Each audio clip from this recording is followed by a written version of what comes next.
It's March 26, 1943.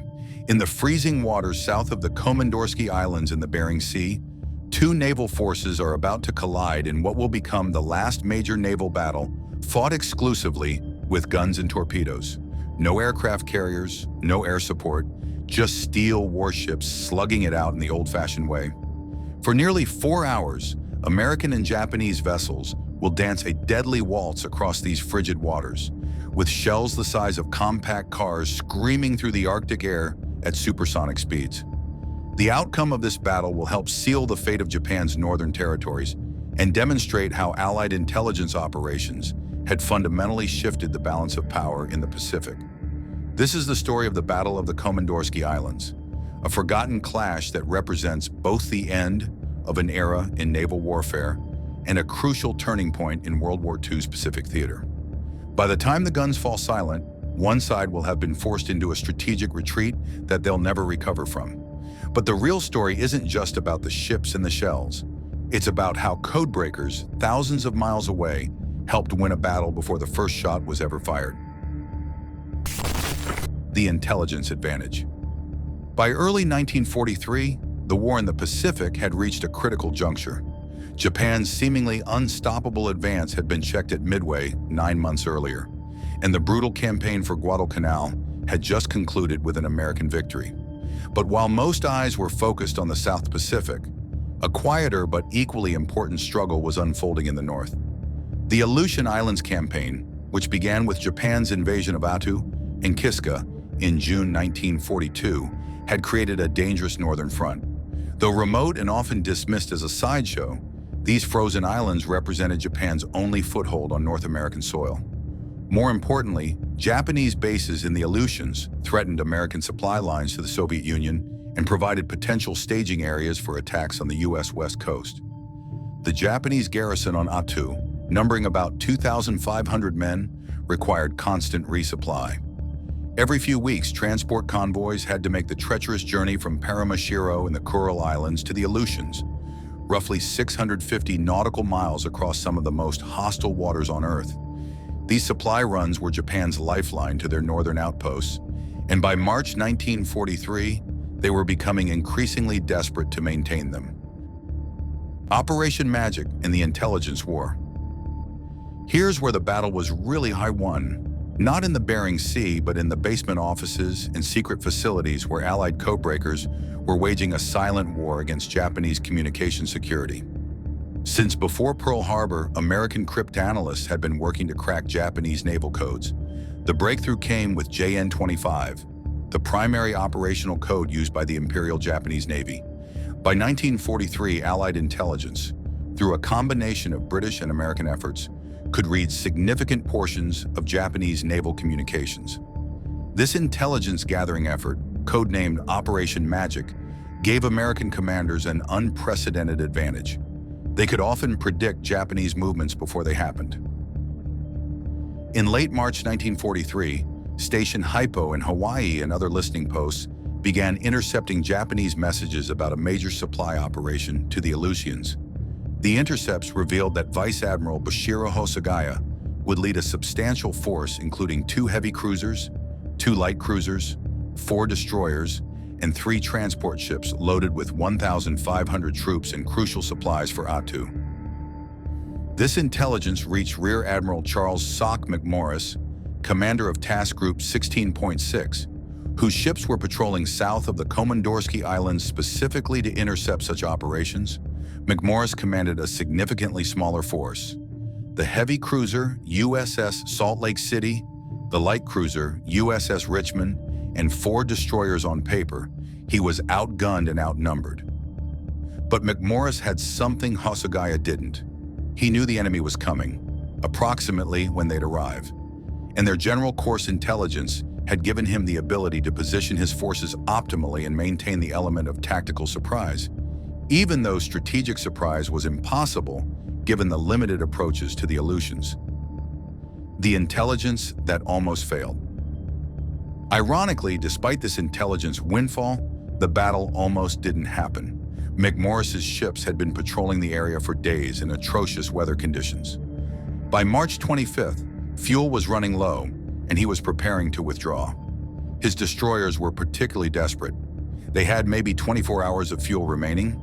Then, updated intelligence arrived. The Japanese convoy was definitely coming, and they'd pass through the area within hours. McMorris made the critical decision to stay, gambling that he could intercept the convoy, force a battle, and then make it back to Dutch Harbor before his ships ran dry. It was a calculated risk based entirely on the confidence he had in Allied intelligence, and that confidence would prove justified.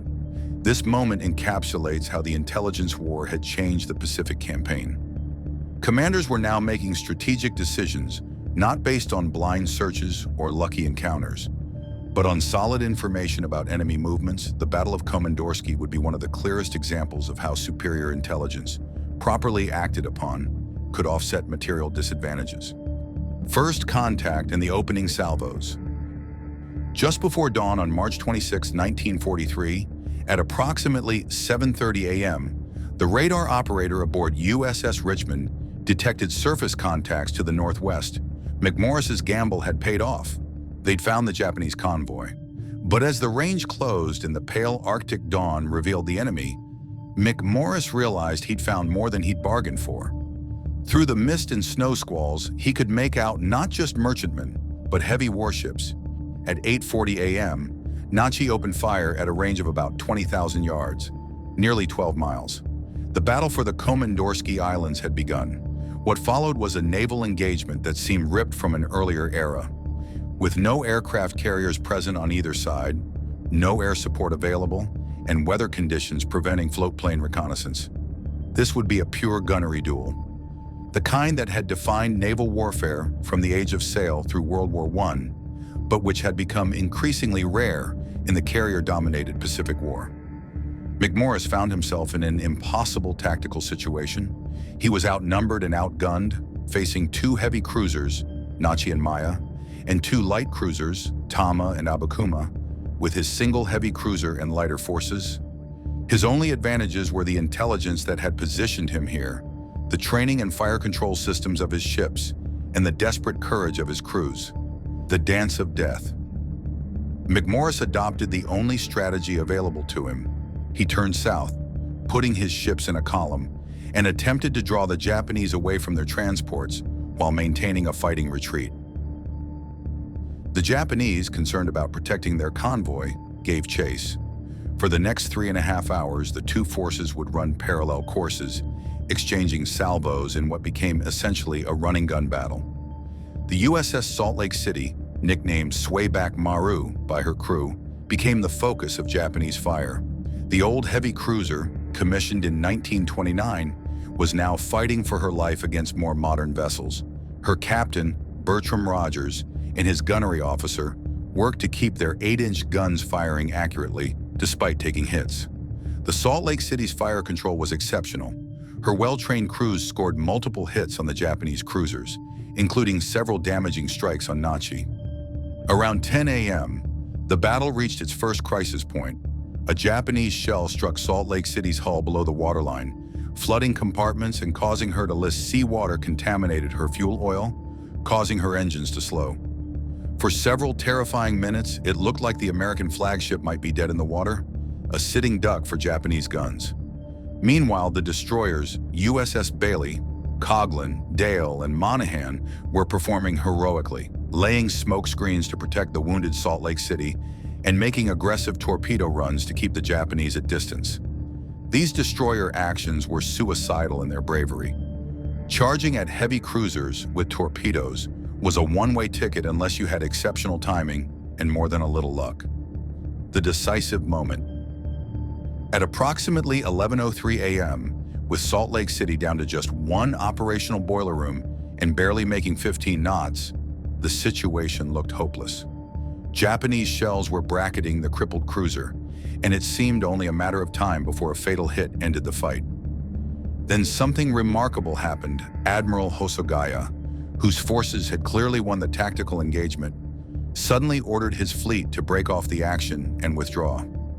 The Japanese ships turned north, heading back toward the Coral Islands at high speed, abandoning their supply mission entirely. Why did Hosogaya retreat from the brink of victory? Several factors combined in that crucial moment. His ships had expended enormous amounts of ammunition.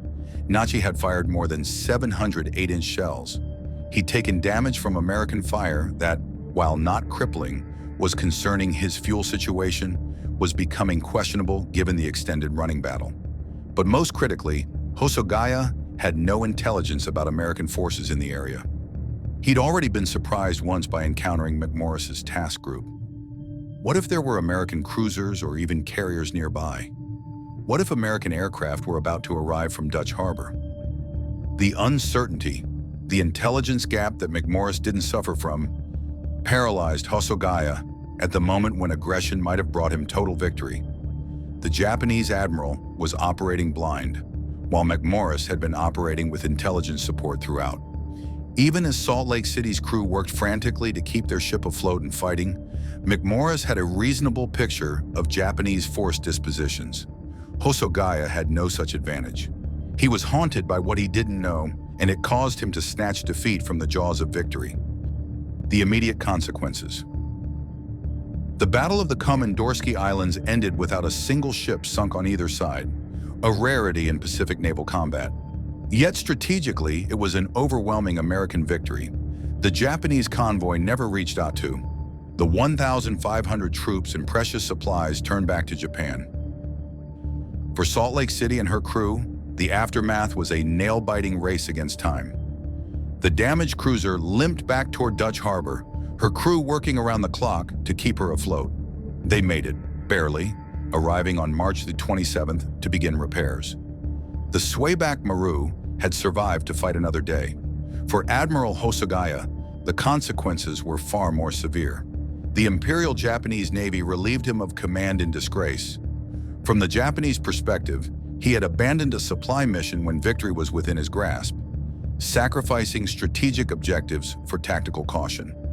The fact that his caution might have been justified, that he was operating without the intelligence advantages the Americans enjoyed, didn't matter to his superiors. In the rigid hierarchy of the IJN, failure was unforgivable. The strategic turning point. The Battle of Komandorski Islands marked the last serious Japanese attempt to resupply their Aleutian garrisons by surface ship. From this point forward, they would rely on submarines, which could carry far less cargo and far fewer troops. The garrison on Attu was effectively cut off. 2 months later, in May 1943, American forces invaded Attu in one of the most brutal campaigns of the Pacific War. The Japanese garrison, isolated and without hope of supply or reinforcement, fought with desperate ferocity. Nearly all 2,500 defenders died, many in a final suicidal banzai charge. The Americans suffered over 3,000 casualties taking the island, including more than 500 dead, a testament to what happens when cornered troops know there's no escape. Kiska, the other occupied island, was evacuated by the Japanese in July 1943 under cover of fog, a brilliantly executed withdrawal that rescued the entire garrison. But the evacuation was itself an admission of strategic defeat. Japan's northern front had collapsed, and the threat to Alaska and the Aleutians was permanently removed. The Komandorski battle thus represented a crucial inflection point. It was the moment when Japan lost the ability to maintain their northern defensive perimeter, just as Midway had broken their expansion in the Central Pacific, and Guadalcanal had stopped them in the South Pacific. The Aleutian campaign, often dismissed as a sideshow, was over, and Japan had definitively lost. The intelligence revolution. Beyond the immediate strategic consequences, the Battle of Komandorski Islands demonstrated how completely the intelligence war had shifted in favor of the Allies. By 1943, Admiral McMorris fought with knowledge of enemy intentions and dispositions. Admiral Hosogaya fought in near total ignorance of American capabilities and positions.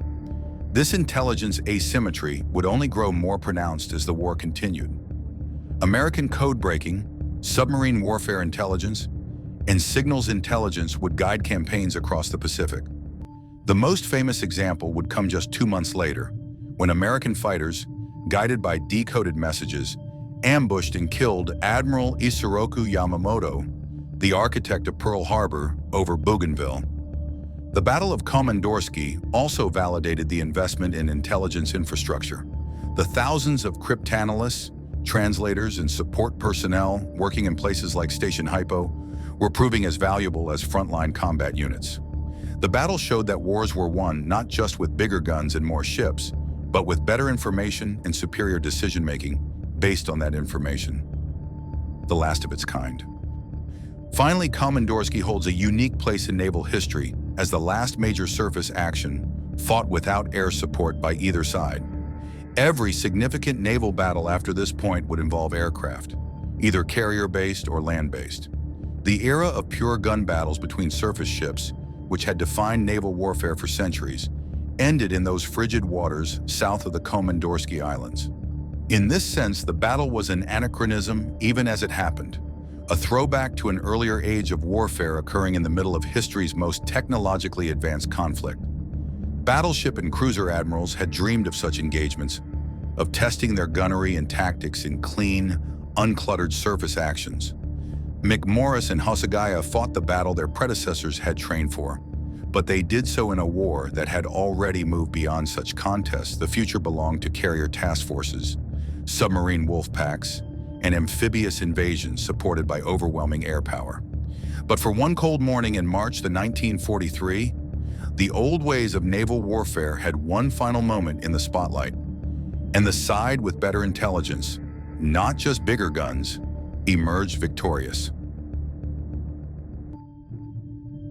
The Battle of the Komandorski Islands stands as a pivotal yet often overlooked moment in World War II. In the span of 4 hours, a handful of American ships held off a superior Japanese force, turned back a critical supply convoy, and helped seal the fate of Japan's northern territories. All because intelligence gave them the right position at the right time, and courage kept them fighting when the odds turned against them. This battle teaches us several enduring lessons. First, information is as valuable as firepower, sometimes more so. McMorris's foreknowledge of Japanese movements allowed him to compensate for material disadvantages. Second, uncertainty can be as paralyzing as actual enemy action. Hosogaya's lack of intelligence about American forces caused him to retreat from the brink of victory. And third, seemingly minor engagements can have outsized strategic consequences. This forgotten battle in the Bering Sea helped decide the fate of an entire theater of war. The battle also reminds us that behind every military victory lies an invisible army of intelligence professionals whose contributions rarely make headlines, but whose work can be decisive. The code breakers who decrypted JN-25, the radio operators who intercepted Japanese transmissions, the analysts who pieced together enemy intentions, they were as responsible for the American victory at Komandorski as the sailors who manned the guns. As we remember the major battles of World War II, Midway, Guadalcanal, the Philippine Sea, let's not forget this clash in the frozen north, where the old ways of naval warfare made their final bow, and where intelligence proved once again that knowing your enemy is half the battle, sometimes more than half. If you enjoyed this deep dive into one of naval history's forgotten battles, please like and subscribe for more content exploring the lesser-known stories of World War II. Leave a comment below. What other overlooked battles or campaigns would you like to see covered? And if you're interested in the intelligence war in the Pacific, check out my video on the code breakers of Station Hypo and how they helped win the Battle of Midway. Thanks for watching, and remember, history's most important battles aren't always its most famous ones. Sometimes the turning points happen in places we've never heard of, fought by people whose names we've forgotten, but whose courage and sacrifice changed the world.